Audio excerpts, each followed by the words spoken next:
Olá pessoal, tudo bem? Vamos iniciar uma aulinha agora rápida aí de fenômenos ondulatórios. Tá? Então você está aí no canal Física com Krause, comigo aqui, ó, beleza? E vamos então iniciar a nossa aula. Veja bem, você já sabe que a onda ela é uma perturbação que se propaga num determinado meio, esteja ele preenchido ou não, tá? Transportando sempre energia sem haver o transporte de matéria, certo? Bom, a onda ela pode ser transversal, ela pode ser longitudinal, você pode ter uma onda mista, a onda pode ser mecânica, a onda pode ser eletromagnética, né? Então existe aí aquelas classificações, né, referente ao estudo da ondulatória, certo? E a onda também ela pode ser, né, longitudinal, como aí está representando a terceira figura, né? E você, a partir daí agora, vai trabalhar somente no que se refere aos fenômenos ondulatórios. Então, quais seriam esses fenômenos ondulatórios que nós vamos trabalhar? Muito bem, o primeiro deles é a reflexão. O que acontece na reflexão? Reflexão é quando uma onda se propaga num determinado meio, incide sobre um anteparo e retorna ao mesmo meio. Neste fenômeno, o que acontece? Olha lá, ó. Então você tem uma incidência, você tem um ângulo de incidência igual ao ângulo de reflexão em relação ao normal, a velocidade de propagação na incidência e na reflexão é a mesma, a frequência é a mesma, o período é o mesmo. Então, ou seja, você não tem grandes mudanças aí nas grandezas físicas. Ou você vai ter uma mudança quando você tiver uma onda se propagando numa corda, e aí sim, quando ela incidir numa extremidade fixa, vai haver inversão de fase. Mas isso nós vamos falar num outro momento, tá certo? Então agora mais uma abrangência rápida, só para você dar uma lembradinha aí dos fenômenos ondulatórios. Vamos ver um exemplo? Olha só. As ondas eletromagnéticas, como a luz visível e as ondas de rádio, viajam em linha reta, em um meio homogêneo.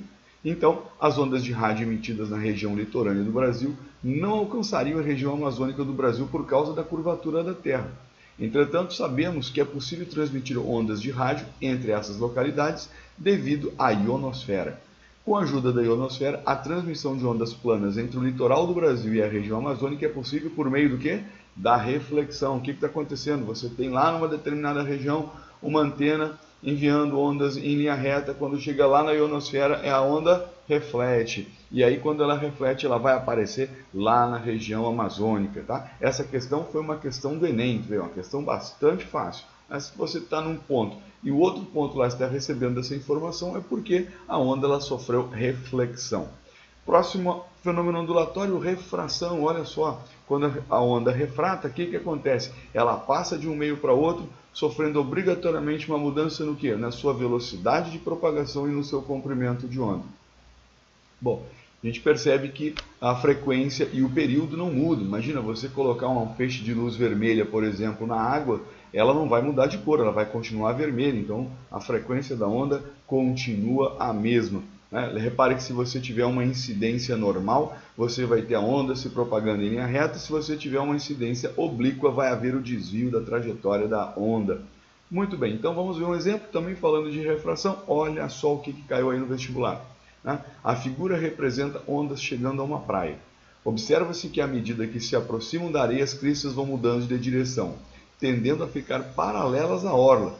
Isso ocorre devido ao fato de que a parte da onda que atinge a região mais rasa do mar tem sua velocidade de propagação diminuída. Olha só um dado importante aí, ó, já mudou de velocidade, enquanto a parte que se propaga na região mais profunda permanece com a mesma velocidade até alcançar a região mais rasa, alinhando-se com a primeira parte. O que foi descrito no texto e na figura caracteriza um fenômeno ondulatório chamado refração. Então, quando você passa de ondas de águas profundas para águas rasas, aquelas ondas que vêm se propagando, elas se tornam mais lentas devido ao atrito com o fundo da região oceânica e chegam ao continente com comprimentos de ondas cada vez menores. Então, repara, lá no fundo você tem ondas com grandes comprimentos de onda e grandes velocidades. Quando chega no continente, a velocidade diminui e, consequentemente, o comprimento de onda também diminui. Fácil, né, gente? Questão muito fácil que caiu no vestibular aí, certo? Outro fenômeno, fenômeno da difração. Olha só o que está acontecendo aí, né? Então você tem uma onda incidindo no anteparo com uma pequena fenda, apresentando aquele fenômeno ali semicircular do lado direito da fenda. Isso foi comprovado pelo Thomas Young quando ele quis mostrar a teoria ondulatória da luz, certo?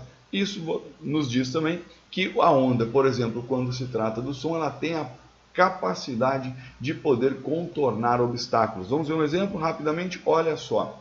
Ao diminuir o tamanho de um orifício atravessado por um feixe de luz, passa menos luz por intervalo de tempo. E próximo da situação de completo fechamento do orifício, verifica-se que a luz apresenta um comportamento como ilustrado nas figuras ali ao lado. Olha só. Sabe-se que o som, dentro de suas particularidades, também pode se comportar dessa forma.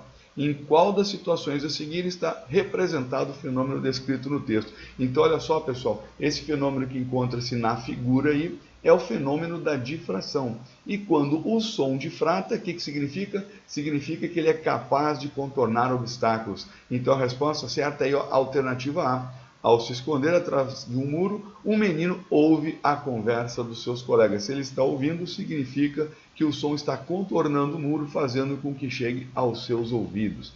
Olha só, legal, né? Beleza. Então, agora, outro fenômeno bastante interessante é o fenômeno da interferência. Ó. Interferência acontece quando uma onda se sobrepõe à outra. E aí você pode ter interferências construtivas e interferências destrutivas. Se você tiver interferência construtiva, você vai ter ganhos de amplitude. Se você tiver interferência destrutiva, você vai ter redução na amplitude. Tá certo? Muito bem.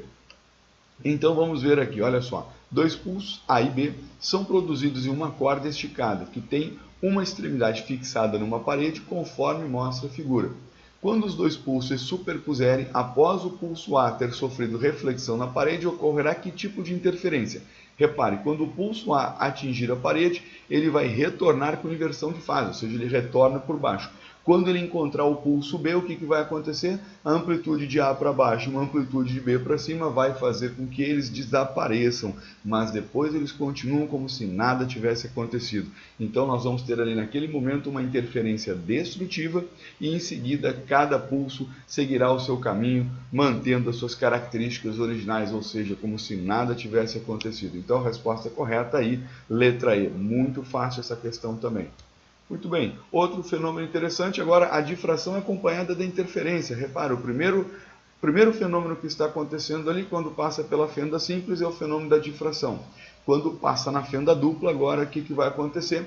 Lá na frente, no anteparo, você tem pontos claros iluminados e pontos não iluminados. Os pontos que são iluminados são chamados pontos de interferência construtiva.